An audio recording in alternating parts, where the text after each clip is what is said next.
So I want to know how you guys got into therapy.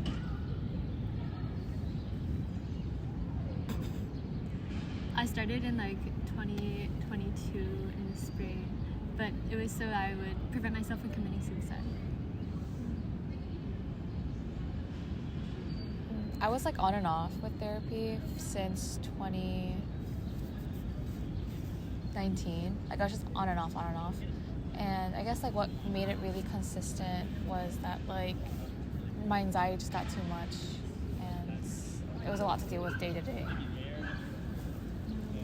I only started therapy this semester, and I got into it because like I felt very isolated and by myself, and a lot of social anxiety too.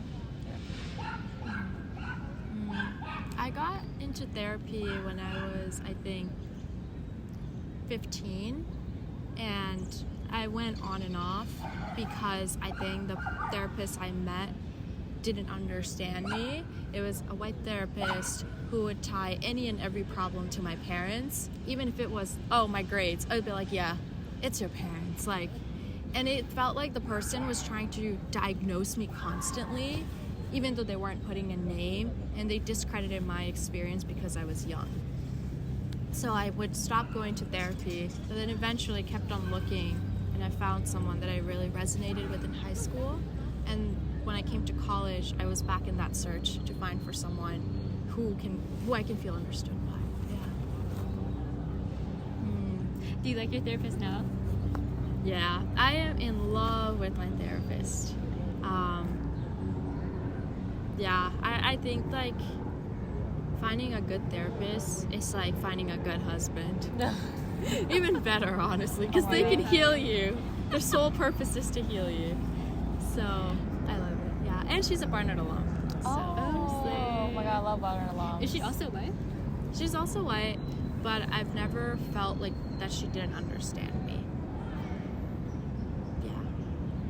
I actually just like stopped seeing my therapist like last week because she was too expensive, and also I think like I just needed to, stay alive.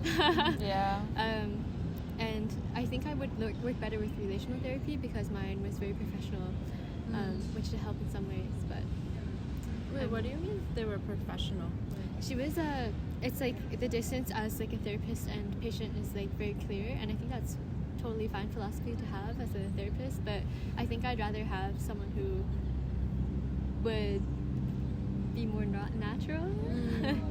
Yeah, like would joke with me, so I would get to know a little bit about them, because I think something I learned in therapy that she really tried to teach me was like the therapy time was all my time.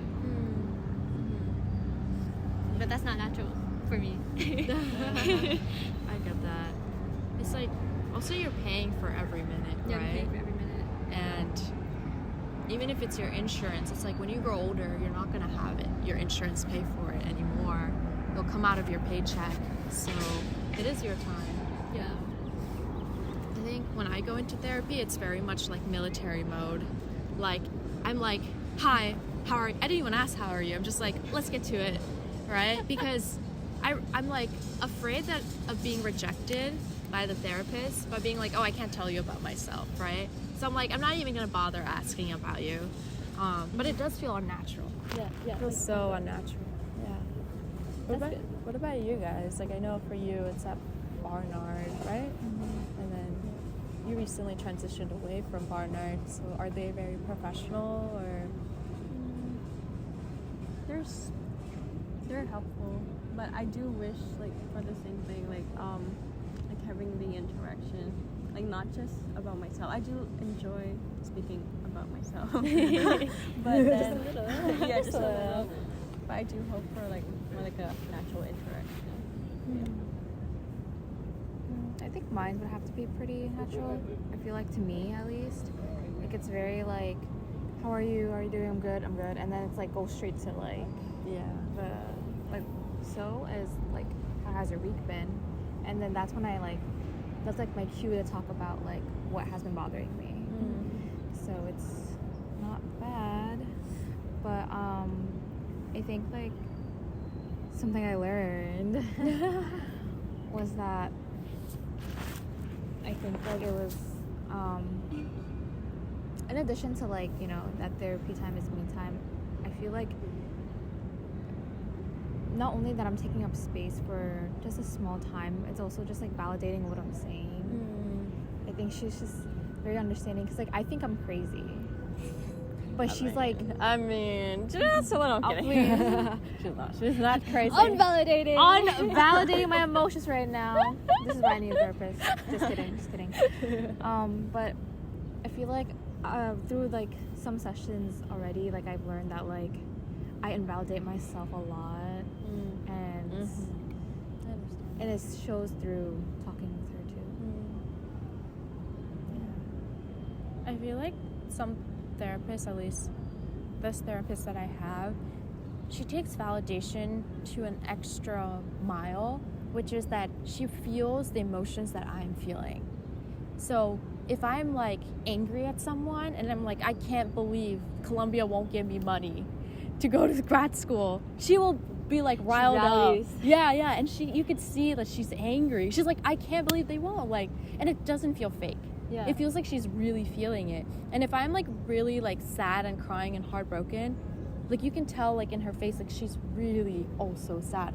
And I'm like, it just feels so genuine, you know? Wait, she's like a good person then. Yeah. Yeah. I guess that's why she became a therapist. It's like validation, but it's like, oh, you are feeling the same thing that I'm feeling, right? It's so, that is very validating.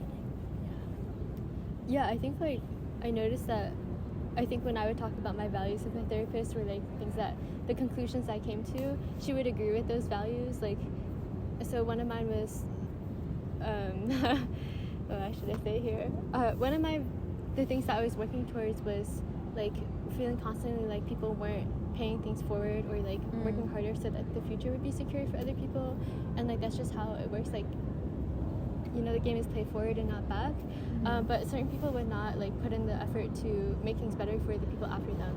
And I kept feeling like, oh, like if people before me had made things better, like the conditions that I was in better, like then I wouldn't have suffered so much. So I was just like, I really figured out my values with her, or solidified them. Yeah, I remember like before you would try to articulate your values, but it was like difficult because people around us sometimes can drown our values. They can make us feel like we're crazy for believing in something. Yeah, I was in like a really shit environment. Yeah. Also, like if anything you say here that you want me to do, like take it out later, just like clap twice so I can know. Please. Like when I'm editing, I can know. Yeah, clap twice. Yeah. That's the best way to go about it. Yeah. I think we can also come up later and say it because I don't want it to interrupt the video too much. Okay, yeah.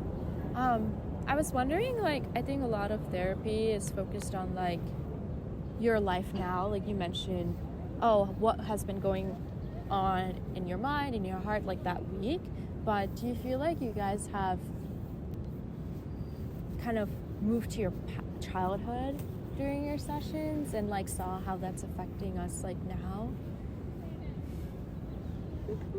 I don't know if I should talk about this, but because like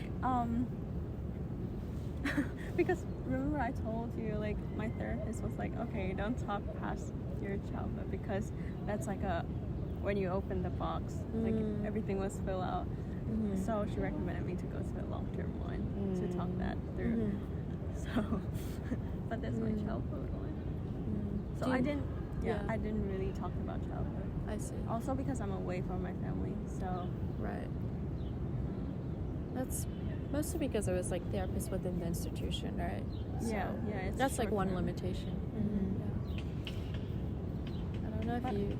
Yeah, but I do think like therapy is helpful in like checking in your progress and like when you're trying to improve on something, yeah, it motivates you more. Yeah.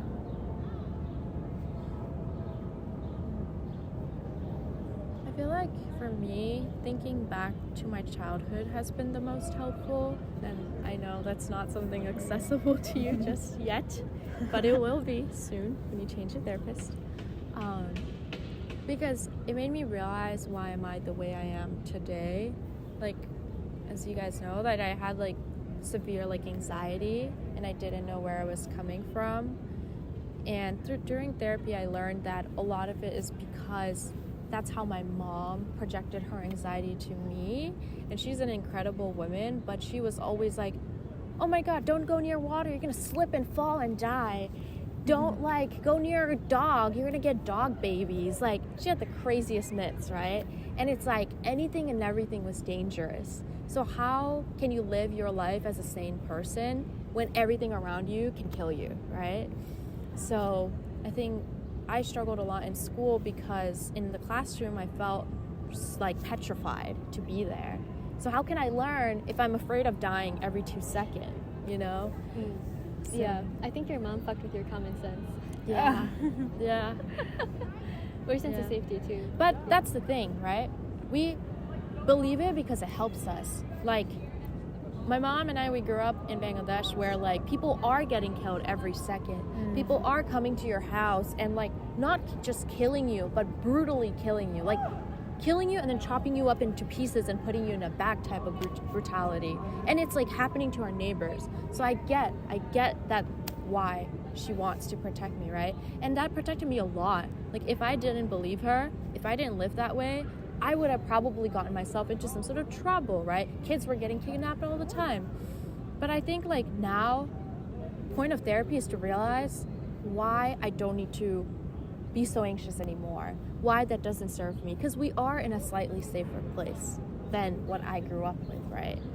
So it's like Yeah. anxiety helped us survive, but maybe not anymore. Yeah.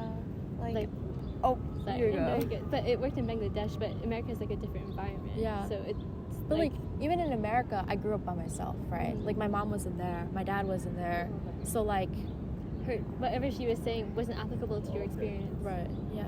But it's also like as we grow up, like what we experience as a younger child, we don't have to experience it It's as like- we're older. Mm-hmm. Like I remember, like for me, I guess like when I was like younger, my mom would always compare me to other people, and also like it would be like, but like it would be like a casual comparison, but also it's just like All the time. she was saying that like, oh, you have to seize the opportunity or else someone else will take it. So I still have this mindset where like everything's a competition and I'm constantly being evaluated. And being constantly evaluated is really tiresome. Like it's from the way I eat to like how I dress to how I interact with people. Like I feel like everything I do is being evaluated. And then so flash forward to now, it's like, well, no one's evaluating me. No one's like watching me. Yeah. Like it's just me. Yeah. And so it's just like your younger self, what she or whatever they experience doesn't have to be like the same now. Like you can, it's different now. You're older now. You have more control of like how you act and how you cope with things. Yeah. And I feel like that's something I also realized through therapy. It's just like what you experience when you're younger, like you don't have to experience those same feelings now. Like I get, like as you said before, like your anxiety was like a means of survival, and our coping mechanisms like is a need for survival, but it's like we don't need to survive like that anymore. Yeah. I think I had a hard time realizing that. Yeah, yeah. It's like the saying, like, you can stop fighting now. Yeah. You know? War is over. Yeah.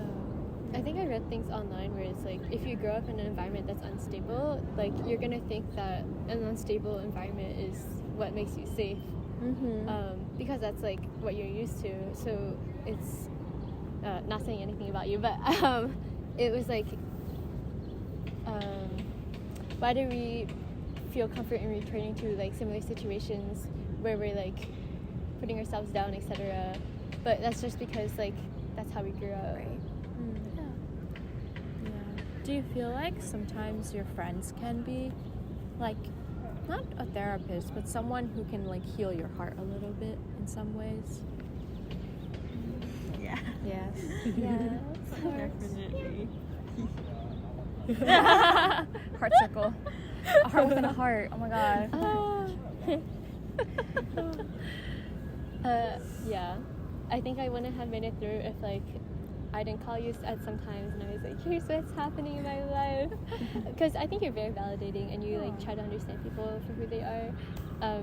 Like you genuinely try something since first year. You genuinely try to love people and like despite like not despite but even with imperfection. And sometimes that's like a double-sided sword, of course. Because some people didn't deserve it. But yeah. I think you're a good friend to have while growing up. What happens when all your problems And go grown. away? And grown. Yeah. I mean, I think like all of you have been there for me. Genuinely. I say this all the time, but I don't think I could have done college if I didn't meet you guys.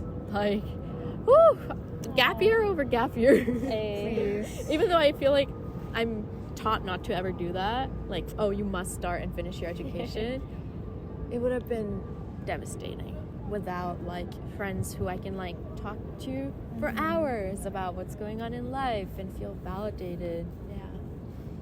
For sure. What about for you guys? Do you feel like friends have helped you heal in this journey? Yeah, I think like friends, I'm like grateful to have friends who are able to like listen to me and, as like you guys said before, validate my emotions, but also just like be there with me. I think Fatima has been there for me for a long time, and for most of like my breakdowns, like she's there. Like if I have a breakdown, You share Fatima's a like room, nearby. yeah. I think she has like a radar or something.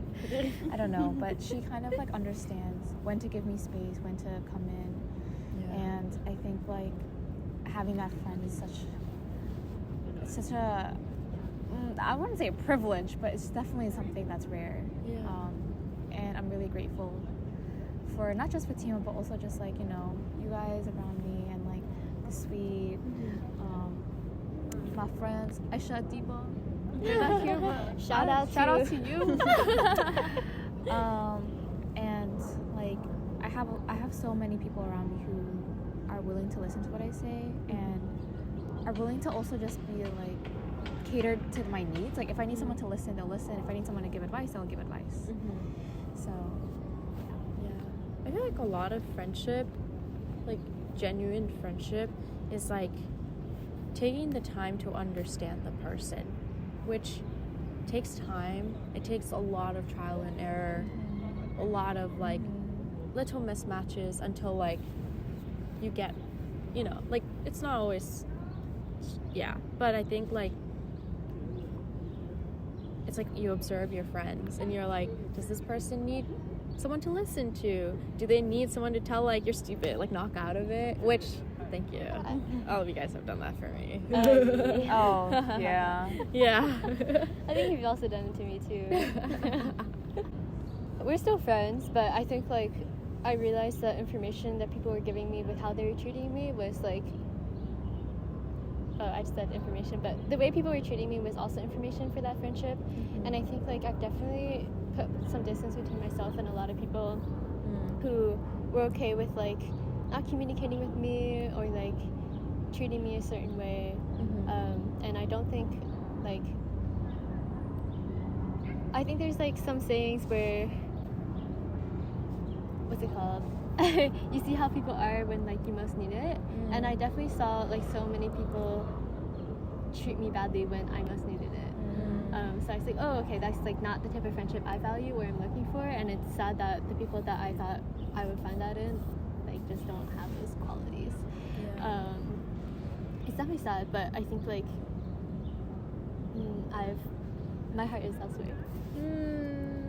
Nice. Yeah. I think physical distance also helps. Physical distance. Yeah. Like It does. Oh yeah. yeah. But like I remember I would be so lonely, and I would think like I would have dreams about seeing or hanging out with these people in my dreams, but then I would wake up and be like, okay, like it's not like that though. But the dream was so close that it just really sucked. But I had to like really realize like, okay, like I can't go back to that time before because clearly they're treating me differently. Like clearly they're like immature, like not actually caring for me, because my actual friends would not treat me this way if we had like a misunderstanding or a disagreement. Yeah. I mean, I think during when you were going through that, I was also grieving the loss of like my high school friends, because they were like a second family to me. And it was so interesting because I would also have dreams about them every single day. Yeah. And you were also having dreams of the people that were close to you, and we were not even in the same space. I was in Utah, you were in New York, So like I went through all my stuff in the year, and then you went through your stuff during the summer, and I was like, Shireen, felt but it was like ongoing, because it wasn't even this friend group, it was like the workplace I was working at too. It was just like every circle or community that I was in, just like it really down. bombed. I think sometimes in our lives, like it's just like wrong people, wrong time, like all at once, everywhere, everything, everywhere, all at once. Everything. So I watched that movie actually, and I was like, holy shit, like the key is being caring. But then I was like, wait, maybe I was the one who wasn't caring enough, or like trying hard enough. So therefore, like, of course things are happening to me. So yeah. How do you and you guys like feel like you're dealing with self-blame? Because I feel like there's a difference between taking responsibility and a difference between putting yourself down and blaming yourself for things that's just not your fault. Like I don't know if you guys. I guess that's like a reason for everything to happen. Like for example, like how I didn't get like a good internship this summer. But I can't blame myself for not preparing enough for this, because a year ago I just arrived here and I was just transitioning, and there's like so many things to deal with. Like how can I expect that like that time to allow me to like know the recruiting style that people are crazy about. so yeah, like therapy has also helped me to realize that like I was doing something else during that time, so I shouldn't blame myself for like what I'm going through now. I agree. I like currently have a lot of late work, but I think like with the schedule I have, or like the amount of responsibilities I hold, it's kind of hard to do everything. And like just like not blaming myself if I turn in something late, because like like I only have a certain amount of bandwidth, and like I need a lot of alone time sometimes. And I think also like a lot of people on campus are very vocal about like, I'm an RA and I am this and I am that, and therefore I can't do all of this thing, right? But I've never legitimately in 4 years I've never heard you list out your responsibilities until now. Like it was like, I have a lot of work, so I think it was a way for you to like diminish the responsibilities that you hold in society and in our community. So I think it's very nice to see that you're able to be like, no, I'm an RA and I have a lot of work and I have a lot of residents and I'm working like part-time job, you know, like putting titles to these things that make people understand. So I'm proud of you. I mean, you too. But I think it was like, well, because both of us are not so good at taking care of ourselves. It was like I was really failing school at that time, and I was also working like 3 jobs. So there was just no way I could feasibly do everything while having like a harassment case. So I was like, like I'm depressed as hell. Every day I'm like spiraling. How am I supposed to function if like I'm like constantly thinking about how I can die? Or like, well, I'm such a bad person, like I just shouldn't exist. Everything has gone wrong in my life because like I'm just wrong. And there's a reason like people treat me this way because of my own actions. And like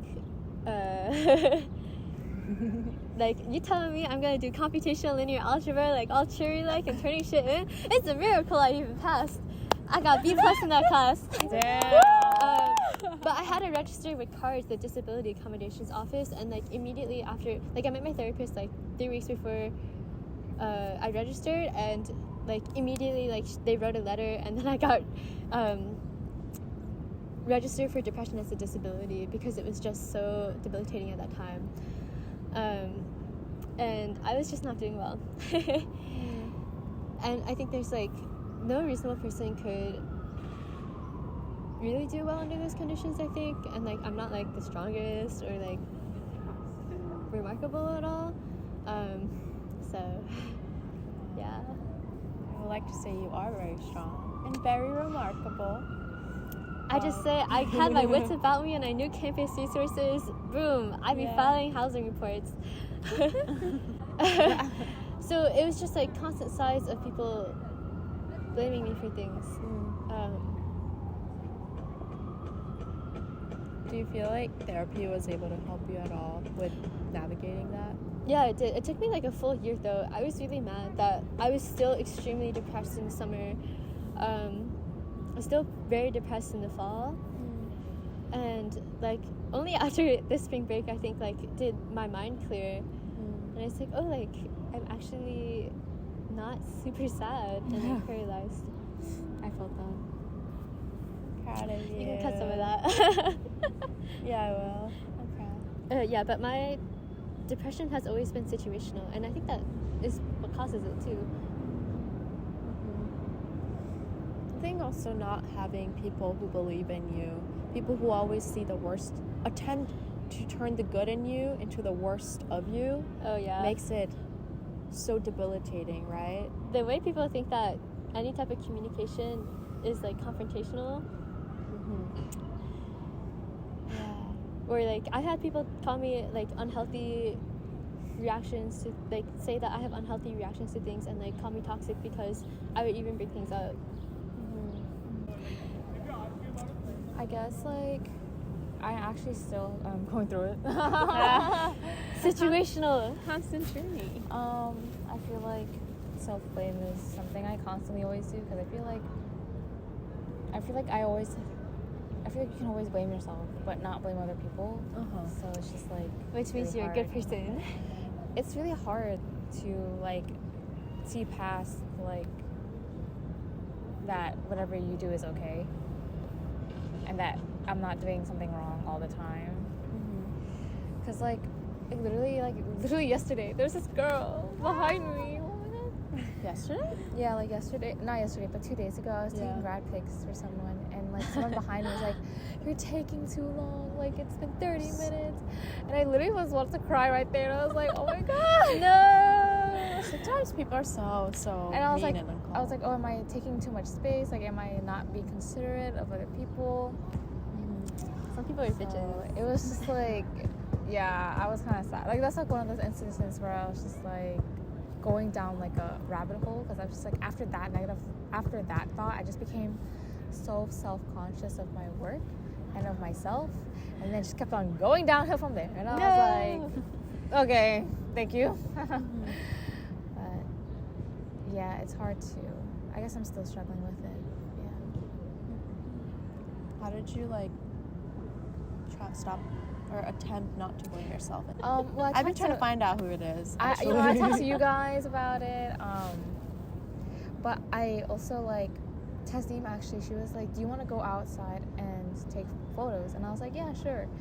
And I think like taking more photos made me feel less self-conscious, I guess. And it did. Like I think like divesting my energy and time into like my hobbies kind of distracted me, but also like in that case, like in that situation, like it was more like, oh, my photography skills are so bad because this one person said I took too long. And so like I had that thought playing in my head. And but then Tessie was like, let's just go outside, and I was like, okay, can I bring my camera? She's like, yeah, photo shoot, let's do a photo shoot. And then Reaffirming. It's also like reaffirming through actions, like something they'll remind you, like take away that negative experience. yeah. Also, like, something that I found out was like analyzing other people's positions too, and like why they act that way. And I think like her making you feel bad, she didn't have to say it that way.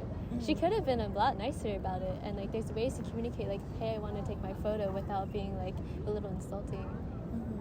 So that's on her. Yeah. Like it's also like let's say if someone was taking long, it's a matter of like, does this person have courtesy to articulate it to you in a way that won't hurt you? Like the intention was harm. The intention wasn't like, I want to take my photo. The intention was like, oh, I don't want to wait in the sun. Like, let me just like make someone else feel bad, you know? Like, oh, I've had everything I ever wanted instantly in my life. Let me take you out on this poor girl who's actually taking amazing photos because I want my turn. Yeah. Yeah. So it comes from a place of impatience, resentment, or whatever that person is going through. Yeah. Projection. I guess so. Yeah. But you are a great photographer.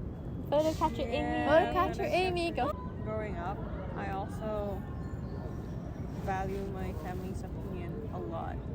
So, like, not being able to get an internship also kind of like, they expected me to get an internship, and because I didn't do that, so they had, like, I don't know, like disappointment or something like that. So when I knew about that, it's like, but they didn't understand me. Right. They weren't in my position. Like, they don't know what I went through, what I was going through. So that made me feel like a failure. But then I also realized that there's a reason why I did something. There's a reason why I became like that, and I made a decision to become like that. Right. Yeah. And to put things into perspective, you do have 2 offers on the table. Just saying. Yeah, but not like I'd like to see them try to get an internship within 2 years. Literally. Exactly. Like, I can't even get a job either. The And I same. lived here my whole life. Same. It's rough out here. It really yeah. is. Yeah. Also, like, linking back to like the childhood topic that we were talking about. Like, growing up, I've always been the one who was following their lead. So like, Are you the youngest? I am. So I'm always like being led, and I'm always the follower. So like coming here, I can like have a distance from them and like have some time without that control. And in therapy has helped me realize that this can be the transition from like being a follower to like the one taking initiative. Yeah. I mean, you have done anything and everything to be the most independent that you can be. See, you're so validating. But it's true, right? Like sometimes It we're is like, I don't true. even know how you're living on your On own. your own in a new country. Yeah. And new city. Transferring. Yeah. I think therapy has taught me the value of grace. I think a lot of the time people say, be kind to yourself, speak nicely to yourself, say positive things, right? But it just felt so distant. Like, it's like, that feels so unnatural and weird. Like, how do you do that? And I think, like, I know, like, spirituality and God might not be the thing for everyone, but that's something I've been looking into or thinking about a lot. And I realized, like, people say God is loving, right? People say that God is merciful and gracious. So if God is going to be so kind to me, why do I have to be such a mean butthole to myself? Like, the way I'm talking to myself is the way I feel like God is looking out for me. So why can't God's voice in my head be a little bit kinder? If that's who he is, right? So I've been thinking about that, and I'm like, okay, you know what? If God will forgive me, why can't I forgive myself? Yeah. And I've been mentioning that spiritual aspect in therapy. And my therapist, who I don't even know what she believes in, but she's very validating, like, about even something distance as like faith. Yeah. Because you're so validating, you had to find someone who's even more. That's Yeah. the only way. Is that your alarm to wake up? No. Alarm to like 15 minutes to a Would you meeting. like? Oh yeah, meeting at 10:30. Would you like 3 more minutes, and then we Oh, can wrap yeah. up? Any concluding feelings and thoughts? I think therapy has taught me the value of grace. I think a lot of times people say God is loving, right? People say God is merciful and gracious. So if God is going to be so kind to me, why do I have to be such a mean butthole to myself? Like, the way I'm talking to myself is the way I feel like God is looking out for me. So feel emotionally constipated? Something you didn't get to say? I think it's like your family doesn't really see like all the hard work that you put into, and like they're not you, so they don't see every moment of your day, right? So that's like applicable to everything, where like people don't really know what you've gone through, but like everything that you've done is not worthless. Also, I noticed all of you guys, you don't tell your family like what you're Oh, doing. over Like, my dead body, they will like- never know. I don't know what Bro. I'm doing. not what you're doing, more like when you're like, let's say when you're applying to jobs, right? And your parents are like, oh, why didn't you find a job yet? But you don't tell them every time you've tried and you failed. Yeah, necessarily, I think right? like not talking about the progress or process is kind of like nobody knows how hard you work. But yeah, but also like even if you mention your progress, sometimes they're like, Kind of annoying. yeah. I Or get just that. be like, oh well, it's okay. Like they might say like, oh well, it's okay, like that. Like at least for my mom, she'd be like, oh okay, that's okay. I know you wouldn't get that. Like it's like that, you know. And it's just like, why would I tell someone that? Right. But then she would say that, and then she'd be like, but it's okay next time. And I'm just like, why would you say that? Why would you say that right after you told me this? Yeah. It's like you can't tell your progress to people who like have their own motives. Right. Like also like I feel like I don't know. Sometimes like you really don't know what you're gonna get when you tell people your progress. Too. That's true, yeah. I think, like, despite how my parents react, and I think it's because, like, if I don't find a job, like, I know my parents are going to be, like, mean to me about it. Or I don't know if it's job. Like, just growing up, I know they were mean to me about certain things, right? So I made a point to let them know, like, oh, applied to 100 jobs, got rejected from all 100 of them. But it would be, like, daily. Like, oh, I applied to this job, did a 25-hour-long interview, still didn't make it. And, like, I would keep on telling them this until to the point they feel the pain that I am in, you know? Because I'm like, you're not going to get it the first time. You're not going to get it the third time. But you're going to get tired of me telling you how many times I failed. But at the very least, you will know that I failed, like, 100 times before Speak your I had a truth. win. And like eventually they started sympathizing with me because without telling them the good news, like without telling them the bad news, they would have never appreciated the good news. So like I guess like even if their reaction wasn't something I wanted, I was like, you know what, I'm just gonna let you know because you should also know my suffering. Fair enough. Yeah, if someone kills you and you stay silent, they're gonna say you enjoyed it. Maybe. Yeah. So tell your dad every single time you apply to a job, tell him. Be like, oh my god, I just applied, got rejected. And then keep on doing this until you're like, oh, I finally got it. And he's gonna be so happy. Oh my god, Lita, you're such a real one. It didn't have mango.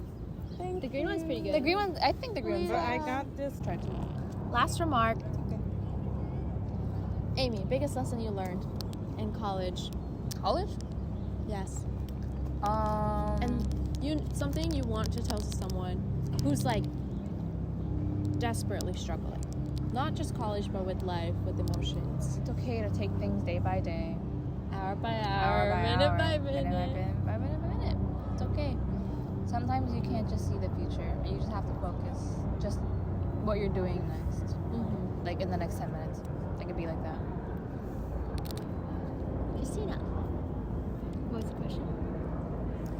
She was enjoying her smoothie. I have been through that.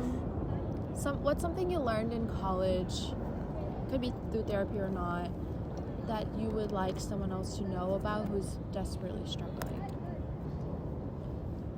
Never apologize for your values, because that's when they win. But your values are, I think once your values get kind of stuttered or like hit, that's when you start doubting everything.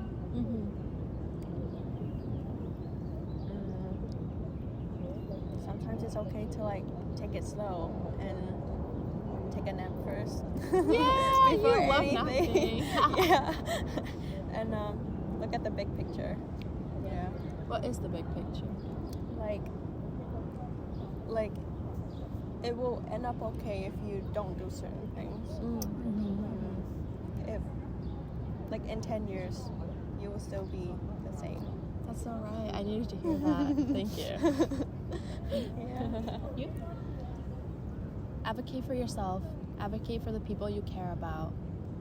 And recognize that you deserve to be here, even if this place wasn't designed for you.